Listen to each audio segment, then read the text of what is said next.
Hi everyone. இன்றைக்கி வந்துட்டு தக்காளி பிரியாணி வந்துட்டு ப்ரெஷர் குக்கரில் கொஞ்சம் டிஃப்ரெண்ட்டாக எப்படி பண்ணுறதுன்னு பார்க்கலாம். இந்த பிரியாணிக்கு ஒரு மசாலா அரைச்சிக்கலாம். அதுக்கு நான் ஒரு கை புதினா, ஒரு கை கொத்தமல்லி, பாதி வெங்காயம், 3 சின்ன பீஸ் பட்டை, 2 ஏலக்காய், 2 கிராம்பு சேர்த்துக்கிறேன். இப்போ இது எல்லாத்தையும் வந்து நான் கொஞ்சமாக தண்ணி விட்டு நைஸாக அரைச்சி எடுத்து வச்சுக்கலாம். ஒரு கடாயில் 4 டேபிள் ஸ்பூன் எண்ணெய், 2 டேபிள் ஸ்பூன் நெய் சேர்த்துருக்கேன். அது காஞ்சதும் 1 டீஸ்பூன் சோம்பு சேர்த்துக்கிறேன். இப்போது 2 பிரியாணி இலை, 2 பெரிய பீஸ் பட்டை, 2 ஏலக்காய், 2 கிராம்பு, கொஞ்சம் கல்பாசி, ஒரு அன்னாச்சி பூ சேர்த்துக்கிறேன்.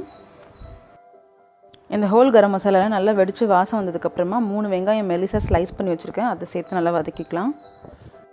வெங்காயம் சேர்த்துட்டு அது கூடவே தேவையான அளவுக்கு உப்பு போட்டுக்கலாம். வெங்காயம் கொஞ்சம் சீக்கிரமாக வெந்துடும். இப்போ பார்த்திங்கன்னா வெங்காயம் வந்து நல்லா சாஃப்ட் ஆகிடுச்சு. நான் இப்போ 2 டேபிள் ஸ்பூன் அளவுக்கு இஞ்சி பூண்டு பேஸ்ட் சேர்த்துக்கிறேன். இது கூடவே 3 பச்சை மிளகா கட் பண்ணாமல் அப்படியே முழுசாக சேர்த்துக்கிறேன். இதெல்லாம் சேர்த்து கொஞ்சம் நேரம் வதக்குனதுக்கப்புறமா நான் 5 தக்காளி வந்துட்டு மெலிசாக ஸ்லைஸ் பண்ணி வச்சுருக்கேன். அதையும் சேர்த்துக்கிறேன்.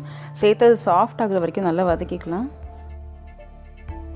இப்போ இந்த எண்ணெயிலே பார்த்திங்கன்னா தக்காளி வதங்கி சாஃப்டாக ஆரம்பிக்கிற நேரத்தில் 1/4 டீஸ்பூன் மஞ்சள்தூள், 1/2 டீஸ்பூன் மிளகாத்தூள், 1 டீஸ்பூன் பிரியாணி மசாலா சேர்த்து நல்லா ஒரு வாட்டி கலந்து விட்டுக்கலாம். இப்போ எல்லாம் வதங்கி எண்ணெய் பிரிஞ்சு வந்ததுக்கப்புறமா நம்ம அரைச்சி வச்சுருக்க புதினா கொத்தமல்லி பேஸ்ட் இருக்கும் இல்லையா, அதை சேர்த்து அதோட பச்சை வாசனை போகிற வரைக்கும் வதக்கிக்கலாம். நம்ம சேர்த்து மசாலாவோட பச்சை வாசனைலாம் போய் நல்லா வதங்கினதுக்கப்புறமா 2 டேபிள் ஸ்பூன் அளவுக்கு தயிர் சேர்த்து ஒரு 2 நிமிஷம் வதக்கிக்கலாம்.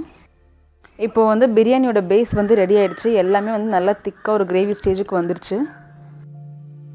இப்போ இதில் நான் 2 கப் அளவுக்கு பாஸ்மதி அரிசி சேர்த்துக்கிறேன்.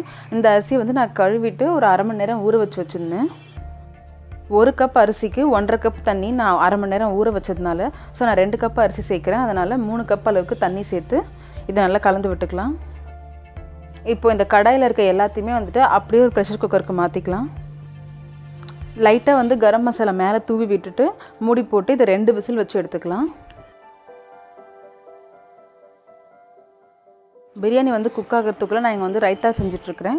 அதுக்கு நான் 3 வெங்காயம், ஒரு வெள்ளரிக்காயை வந்துட்டு நல்லா பொடியாக கட் பண்ணிவிட்டு உப்பு சேர்த்து மிக்ஸ் பண்ணியிருக்கேன். இது கூடவே 1/4 கப் அளவுக்கு தயிரும் சேர்த்துக்கிறேன். சேர்த்துட்டு எல்லாத்தையும் ஒன்றா நல்லா கலந்து விட்டுக்கலாம். அவ்வளோதான், ரைத்தா ரெடி. இப்போ பார்த்திங்கன்னா 2 விசிலுக்கு அப்புறம் பிரியாணி வந்து நல்லா குக் ஆகிடுச்சு. அவ்வளோதான், ரொம்பவே ஈஸியான ஒரு pressure cooker tomato biryani ready. நீங்கள் எப்பயும் பண்ணுற பிரியாணி கூடயே வந்துட்டு இந்த மாதிரி ஏதோ சிம்பிளான ஒரு மசாலா அரைச்சி நீங்கள் செஞ்சுங்கன்னா பிரியாணியோட வாசனை டேஸ்ட் எல்லாமே ரொம்ப நல்லாயிருக்கும். ரொம்ப ஈஸியான ரெசிபி. ஸோ கண்டிப்பாக ட்ரை பண்ணி பாருங்கள். தேங்க்ஸ் ஃபார் வாட்சிங்.